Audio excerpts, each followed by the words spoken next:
Diyette olan herkes bu şirniyyatlardan yeyip kökəlməyəcək. Yağsız ve glutensiz necə belə yumuşaq, dadlı şirniyyatlar alınır, onun reseptini bölüşürəm sizlərlə. Bizə lazım olacaq ərzaqlar bunlardır. 1 ədəd yağsız kəsmik, 2 ədəd yumurta, 1 xörək qaşığı şeker tozu, 1 çay qaşığı kabartma, 1 paket vanilin, 4 xörək qaşığı isə düyü unundan istifadə etmişəm. Düyü ununda gluten yoxdur. Mənim kimi glutene alergiyası olan insanlar şirniyyatlarında, xörəklərində ürək rahatlığı ilə istifadə edə bilərlər.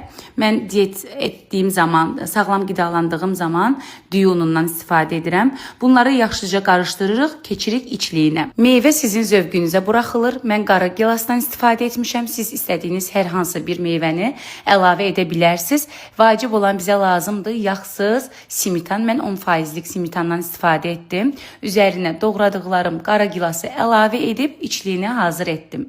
Hazırladığımız xəmiri belə deyim, istədiyimiz formaya salırıq. O sizin zövqünüzə buraxılır. Mən bu şəkildə etdim. Yumru edib içərisinə qaşıqla biraz dəlik açdıqdan sonra içliyi əlavə edib 180 dərəcədə alt üst rejimdə qoydum bişməyə. Bişməmişdən öncə 1 ədəd yumurtanın sarısını yanlarına çəkdim ki, görüntüsü də xoş olsun. Bu resept sizə faydalı oldusa bəyənməyi unutmayın.